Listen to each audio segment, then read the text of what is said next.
जिधर देखो उधर जलवा नुमा अल्लाह ही अल्लाह है। जमीन और आसमां सारा बना अल्लाह ही अल्लाह है। अस्सलामु अलैकुम वरहमतुल्लाहि वबरकातुहू। बिस्मिल्लाहिर रहमानिर रहीम। अल्लाहुम्मा सल्लि अला सय्यिदिना नबीना मौलाना मुहम्मद व अला आलि सय्यिदिना नबीना मौलाना मुहम्मद। அன்பர்களே, நண்பர்களே, தோழர்களே, சகோதரிகளே, தாய்மார்களே, ஆலிம்களே, ஆரிஃபியன்களே, உரஃபாக்களே, துலபாக்களே, நாம் ரமலான் மாசத்துல பல செய்திகளை பரிமாறிக்கொண்டிருக்கிறோம், முதாக்கிரா செஞ்சுட்டு இருக்கிறோம். இதன் வாயிலாக நம்ம அல்லாஹ் நமக்கு செய்யக்கூடிய சானாத்துகள், அவன் நமக்கு செய்கிற உதவிகள், உபகாரங்கள் என்ன முடியவே முடியாது. அவ்வளோ உபகாரம் செய்யலாம். பார்த்தீங்கன்னா, ஒரு மனுஷன் அல்லாண்ட வாதா செய்வான், நீ சொன்ன அத்தனை அமல்கள் நான் செய்தேன், எந்த பாவங்களும் நான் செய்யவில்லை அப்படின்னு சொர்க்கத்துக்கு சேலஞ்ச் பண்ணுவான். அப்ப அல்லாஹ் அவனை கூப்பிட்டு வந்து நிக்க வைப்பான். நிற்பான். இந்த இமருக்கு பார்த்தீங்கன்னா மூடி மேல கண்ணை 19 மூடிச்சு பாருங்க, விசிறி மட்டமா இருக்கு. பார்த்தீங்கன்னா கொஞ்சம் கேப் அதில் இருந்திருந்தா சின்ன பூச்சி அந்த வழியா கண்ணுக்குள்ள போயிடும், கண்ணு கேடா போயிடும், குருடனா போயிடுவேன்.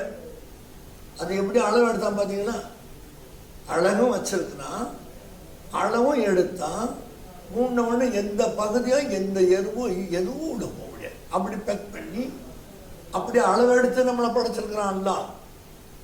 அங்க வந்து ஒரு முடி கீழே உளுந்து பேசிச்சு, அடியானே, நான் உலகத்துல உன் கண்ணுல விசிறி மட்டமா மேல உன்னை கண்ணை பாதுகாத்தனே, எனக்கு நீ என்ன செஞ்சேன்னு கேட்கும். திணறுமா. அல்லாஹ் சொல், கேட்கறதுக்கு பதில் சொல். என்ன எல்லாம் வணங்கிட்ட சொல்லிட்டு நல்ல காரியம் செஞ்சு என்கிட்ட வந்து சேலஞ்ச் பண்ற, என்னோட ஃபதல் இல்லையா, என் கிருபை இல்லையா உனக்கு? நீ கேட்ட அந்த இமைய வச்ச முன்னால அந்த முவை நீ பிடிக்கிட முடியுமா? என்ன கதி அவரோட வாழ்க்கை, கண் என்ன கதியாகும்? அப்போ அதை விசிறி மட்டமாக வச்சா நல்லா, ஆணுக்கும் பெண்ணுக்கும் யார் வச்சது, எப்படி அல்ல அதை ஹல்க் செஞ்சா, கிரியேட் பண்ணா, அதுக்கு என்ன நம்ம நன்றி செய்ய முடியும்? பார்த்தீங்கன்னா, மூக்கில் பார்த்தீங்கன்னா தண்டு மாதிரி எலும்பு, இங்கே பார்த்தீங்கன்னா எலும்பு இல்லையே, இங்கே ப்ரெஸ் பண்ணா இங்கே ஒன்றும் இல்லையே, என்னது? எங்கெங்க என்னென்ன வச்சு அல்லாஹ்தாலா எப்படி வச்சிருக்கான் பார்த்தீங்களா? வெளியில வந்து நம்ம எந்த சாமானும் கேட்கக்கூடாது, மனுஷன் எங்கேயும் போய் அலையக்கூடாது, எங்கேயும் கிடைக்கவும் செய்யாது. கிட்னி ஒருத்தர் கொடுத்தாரு, அவரும் போனார், கிட்னி வாங்கணும், போய் சேர்ந்தார். அல்லாட்ட ஏதோ காசுக்கு இவர் கொடுத்தார், அவர் வியாதிக்கு அந்த கிட்னியை வாங்கணும், ஃபிக்ஸ் பண்ணாங்க, 2 பேருமா போயிட்டாங்க. எங்க போய் கிட்னி எவ்வளோ விலை அது? அந்த கிட்னி எப்படி செட் பண்ணிக்கிறான்னா, உலகத்தில் 2 வச்சான், ஒன்று போனாலும் ஒன்றை புழைக்கிட்டுமே மனுஷன். அது நம்ம அத்தா அம்மா சொல்லி நினைக்கல, அல்லாஹ் நினைச்சான். ஒன்று ஃபெயில் ஆட்ட ஒன்றை போட்டு கொஞ்ச நாள் வாழ்த்துமே. கிட்னி ஃபெயில் இவ்வளோ சாதாரணமாக சொல்லிடுறாங்க. ஏன் ஆச்சு? ஏதோ காரணங்கள் சொல்லலாம். எந்த காரணமா இருந்தாலும் சரி, காரணகர்த்தா இதுக்கெல்லாம் மூல காரணம் அல்லாஹ். எத்தனோ வயசு, 100 வயசு தாண்டவங்க கிட்னில நல்லா தானே இருக்கு. 40 வயசு 35 வயசு கிட்னி ஃபெயிலியர் இருந்தா என்ன அர்த்தாது? என்ன நம்ம செஞ்சு முடியும்? எப்படி அதை வச்சா பார்த்தீங்கன்னா, எப்படி அதெல்லாம் உள்ள செட் பண்ண பார்த்தீங்கன்னா, லிவர் எப்படி செட் பண்ண பார்த்தீங்கன்னா, பசி எடுக்கலன்னா லிவர்ல மிஸ்டேக், லிவர்ல சரியில்லைன்னு சொன்னா மஞ்சக்காமானியம் வந்துடுது. கண்ணு மஞ்சளா போது, சாப்பிட முடியல, சாப்பிட்டுக்கலாம் வாந்தி எடுக்குது. கொஞ்ச நாள் வைக்கிறாங்க, கொஞ்ச நாள்ல சில பேர் போயிடுறாங்க, சில பேர் பிழைக்கிறாங்க. இந்த ஜாண்டிஸ் எதுலேருந்து வருதுன்னு பார்க்கும்போது இந்த மாதிரியான பிரச்சனை வருது. படித்த டாக்டர் நமக்கு சொல்லி தந்து அதுக்கு மருந்து மாத்திரை ட்ரிப் எல்லாம் போட்டு இளநீ குடிங்க, சாத்துக்குடி குடிங்க, ஜூஸு அந்த காமாலை வியாதிக்கு நல்லதுன்னு சொல்கிறாங்க. மஞ்சள் காமாலை குடிக்கணும். எங்கள் வீட்லேயே 5 பேர் பாதிச்சது. ஷிஃபா நர்சிங் ஹோம் மதராஸில் ட்ரிப்ளிகேட் 9 தான் போகணும். அவங்க தான் மருந்து எல்லாம் கொடுத்தாங்க.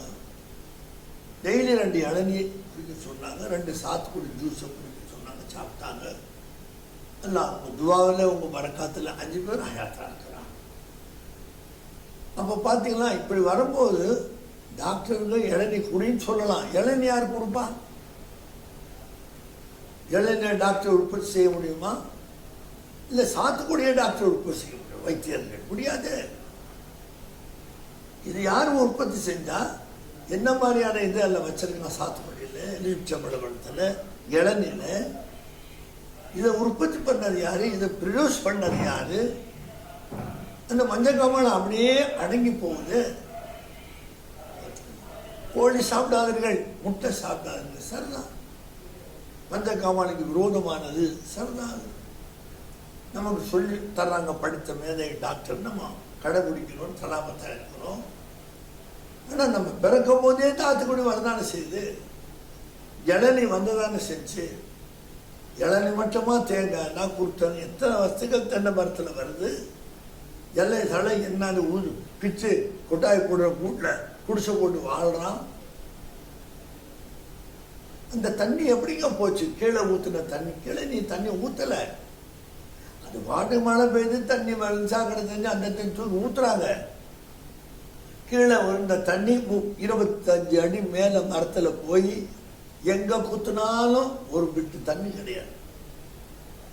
மேலே போய் அல்லாஹ் அது தோல் தண்ணி ஆகி அந்த தேங்காய் அப்படியே மூடி அந்த தோலை விழுக்கத்துக்கு முடியாமல் கஷ்டப்பட்டு முடிச்சு எடுத்து அதுக்கப்புறம் தேங்காவை உடைச்சி அப்படி பார்க்கணும். விளவிலேன்னு எவ்வளோ மக்களுக்கு அது பிரயோஜனம். அது இல்லாமல் எந்த சாப்பாடாவது எந்த பதார்த்தங்கள் சுருட்டா ருசியாக இருக்க முடியுமா?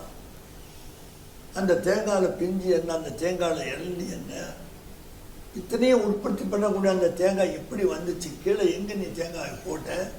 அதில் மரம் இருந்துச்சா? இவ்வளோ பெரிய மரம் தேங்காயில் இருந்துச்சா? இல்லையே. நீ எல்லாம் இயற்கை எவ்வளோ நாளைக்கு சொல்லிட்டு இயற்கைண்டு இயற்கை எழுதினார். ஏன் எப்படி இயற்கை எழுதுவார்? அவன் எப்படி உண்டாக்கணும் ஆண்டவன்? அவன் அணுக்கரங்கத்துக்கு மாற்றி ஒரு வித்தியாசம் பெரிய அறிவாளிமாக பேசுகிறார். இல்லை, கஷ்டப்படுறார். எப்படி போச்சு? தேங்காய் கீழே வச்சு புடைச்சு என்ன டேஸ்ட் அந்த தேங்காய் இளநீ தண்ணி. தேங்காய் தண்ணி என்ன, தேங்காய் என்ன ருசி? அது வச்ச தேங்காய் எங்கே போச்சுன்னு தெரியல. இவ்வளோ பெரிய மரம் எங்கே வந்துச்சுன்னு தெரியல. இலை கிளை எங்கே வச்சு தெரியல. அஷை ஃபிஷை இஸ்திலா சூஃபில், சூஃபியாக்கள் பாஷையிலே பரிபாஷையிலே ஒரு வஸ்துவில் பல வஸ்துக்கள், பல வஸ்துக்கள் ஒரு வஸ்துவில், அப்படி ஒரு வாக்கியம், சென்டென்ஸ். ஒரு மாங்கோட்டையில் பார்த்தீங்கன்னா மாமரம் இலை கிளை அல்லாஹ் அக்பர். அந்த மாங்கோட்டை உள்ள வச்சுன மாமரம் எப்படி வந்துச்சு? நீ சொல்லு, யோசனை பண்ணிப்பா, சேலஞ்ச் பண்ணு. யாரை சொல்லி இயற்கை சொல்லி ஏமாத்திட்டிருக்கிற நீ? முடியாது. உனக்கு ஒரு தன் பெருமை நம்ம ஆண்டவனை ஒத்துக்க கூடாதுங்கிறதுக்கு அந்த வார்த்தை பேசிட்டு இருக்குது. நீச்சல் தெரியாத ஒரு மனுஷன் குளத்துல ஊந்துட்டான். ஆண்டவனே அப்படிதான் கத்துறான். ஏன்னா குளத்துல ஊழுந்தா அவனை யாரும் காப்பாத்துறது கஷ்டம். அதுக்கு ஒரு பெரிய ஃபார்முலா இருக்குது. நம்ம போய் காப்பாற்ற அவனை போனா நீந்தி அவன் நம்மளை உள்ளதான் இருப்பான். அவன் வெளியில வர ஆசை மாட்டான். பார்த்தீங்களா அந்த ஃபார்முலா? அவன் உள்ள நம்மளே சேர்த்து இருப்பான், நம்மளை சேர்ந்தா போகும். அப்போ வெளியில அவனை கொண்டு வர அந்த கதை படித்தவன் தான் குளத்துல இறங்கி அவனை கூட்டிட்டு வந்து பிழைக்க வைக்கலாம். இல்லை இவனை சேர்ந்து போயிடுவான். முங்குறவன் வந்து கூப்பிட மாட்டான். நம்ம வெளியில வந்திருக்கானே உதவி சேர்த்து அவனை சேர்த்து உள்ள அனுப்பிடுவான். யாரை கூப்பிடுற நீ? உன்னை அறியாமல் கூப்பிடுற. முருகான் கூப்பிடுறியோ, பழனின்னு கூப்பிடுறியோ, விநாயகான்னு கூப்பிடுறியோ, சிவனு அல்லாஹ் எப்படி கூப்பிட்டாலும் சரி, எல்லாம் டோட்டல் ரிசல்ட் ஒன்று தான். கூப்பிடுறதுல ஒன்று ஆகாத. என்ன செய்வ கூப்பிடாம என்ன செய்வ சொல்லு பார்க்கலாம். கூப்பிட்டா அப்ப இயற்கைன்னு சொல்லுதான். நீ இயற்கை உனக்கு பதில் சொல்லுமா? இயற்கைக்கு கண்ணு இருக்கா, காது இருக்கா, ஊமை பேச்சு இருக்கா? அதுக்கு ஃபிகர் இருக்கா இயற்கைனும்? அதை சொல்லி வீணா காலத்தை கழிக்காதீங்க. போகத்தான் போறோம். இந்த பேச்சுக்கெல்லாம் உதவாது. அல்லாஹ் தஆலா நமக்கு செஞ்ச உபகாரம் நினைச்சு பாருங்க. ஒரு மூச்சு உலகத்தையே ஒன்னா சேர்ந்து அப்படியே அனுமானம் வச்சு வித்தாலும் கிடைக்காதுங்க. கோடிக்கணக்கான சயின்டிஸ்ட் ஒன்னா சேர்ந்து ஒரு மூச்சை கிரியேட் பண்ண முடியாது. இன்னும் எத்தனை சயின்டிஸ்ட் போயிட்டாங்க, அவங்களால முடிஞ்ச அதை காப்பாத்திருக்க மாட்டாங்களா?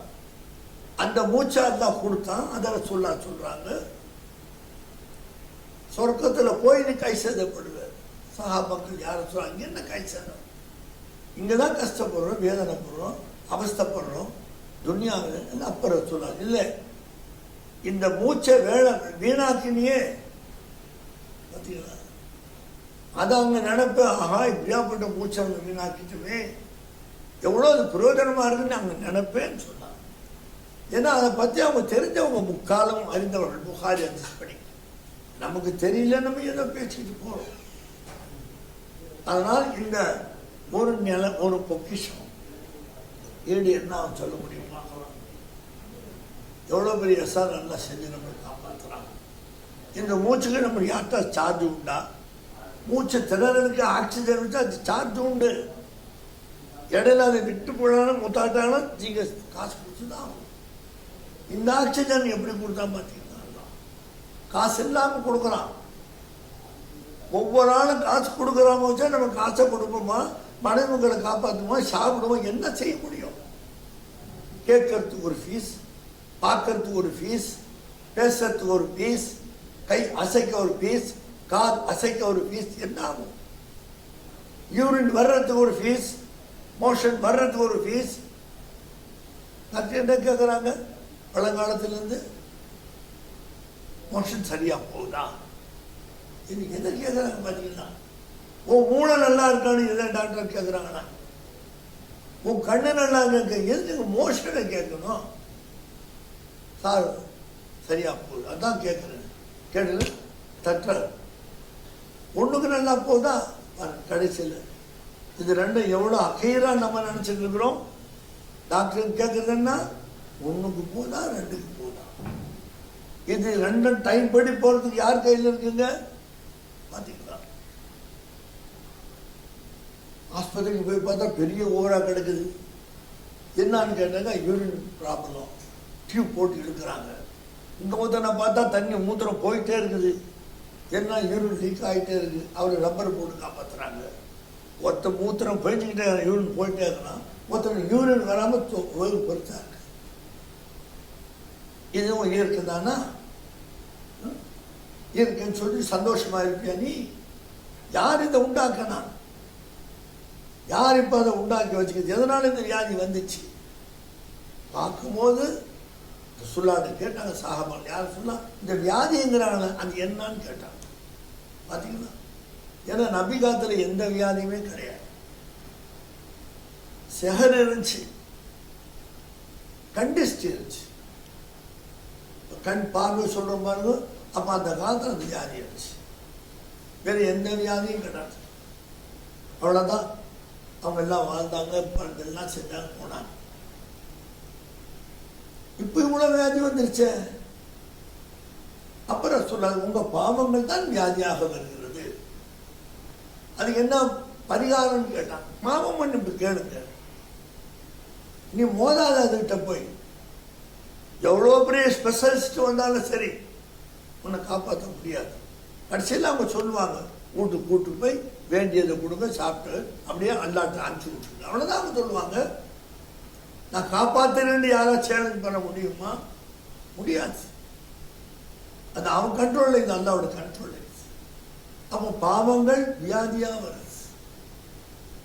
பாவங்கள் நிறைய செய்யற, அது வியாதியாவது உன பிற்காலத்தில் அமுக்குது, கஷ்டப்படுற, என்ன மாதிரி அவதிப்படுற பார்த்தீங்கன்னா, சாப்பிட முடியல, தண்ணி குடிக்க முடியல, பல முசீபத்து ஒன்னா சேர்ந்துக்குது.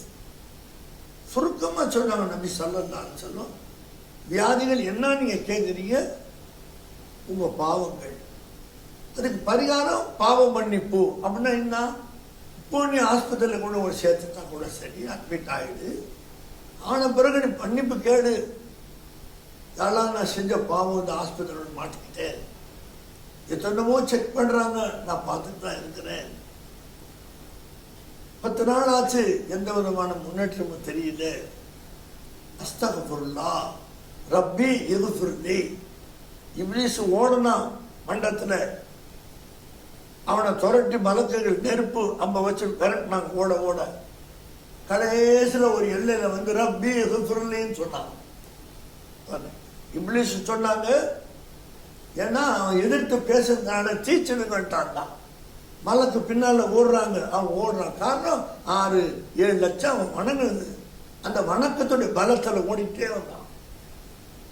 ஒரு குறிப்பிட்ட ஓட முடியாம கீழே விடும் போது ரப்பி இக்ஃபிர்லி, அவன் சொன்னாங்க, ரப்பே என்னை மன்னிச்சிடு. உடனே அல்லாஹ் அவனை மன்னிச்சான். நீ கியாமத் நோக்கி நீ எப்படி கொடுத்தான் பாருங்க அல்லாஹ் அவனுக்கு. இன்னைக்கு ஷைத்தானுக்கு தானே செய்யறான், இல்லைன்னு யார் சொன்னா? அல்லாவே கொடுத்துட்டானே. உன்னால முடிஞ்சதை செய்து பார், சேலஞ்ச் பண்ணான். இன்ன இபாதி லைஸ அலைஹிம் சுல்தானுன். இப்லீஸ் சொன்னா, உன் அடியானை கெடுப்பேன், என் அடியாரை நீ கெடுக்க முடியாது. என் அடியார் எப்படி சொன்ன அல்லாஹ், பொதுவா அடியார்கள் அதை நீ கெடுத்துக்கலாம். யார் என்ன விளங்கினார்களோ அவங்க உனக்கு அடிபணிய மாட்டாங்க, நீ அவங்கள்ட்ட சரணாகதி ஆகுவே. இன்ன இபாதி லைஸல் அலைஹிம் சுல்தான், என் அடியாரோட நான் கெடுது. பஹஸ் குர்ஆன்ல நடக்குது. உனக்கு பார்க்க நேரம் உண்டா? இல்லையே. இது கேட்கறதுக்கு உனக்கு நேரம் உண்டா? என்னமோ பேண்ட்டை போட்டுக்குது, அங்கிருந்து சட்டையை போட்டுக்கிறது, அப்படியே போட்டுக்கிறது, அப்படியே இருந்துக்கிறது, வீட்டில் வந்து அப்படியே படுத்துறது காலையில். என்னது? பெரிய பேர் தமிழ் அறிஞர்கள்லாம் ஃபீஸா போனாங்க, சுத்தம் பண்ணாங்க, தண்ணி ஊற்றி கழுவுனாங்க. ஏன் கேட்டதுக்கு அந்த டிராப்ஸ் சொட்டு தொட ஓரமா வந்ததுன்னா கேடு உடம்பு. முஸ்லீமா பிறந்த நீ கழுவுறதுக்கு யோசிக்கிறது, முஸ்லீம் அல்லாதவர்கள் சுத்தம் படுத்துறாங்க. அவ்வளவு பெரிய கெடுதிருக்கு அந்த டிராப்ஸ்ல. அல்லாஹ் ஹிதாயத்தை நமக்கு செய்வானாக. வாஹிர் தாவானா அல்ஹம்துலில்லாஹி ரப்பில் ஆலமீன். அஸ்ஸலாமு அலைக்கும் வரஹ்மத்துல்லாஹி வபரகாத்துஹு.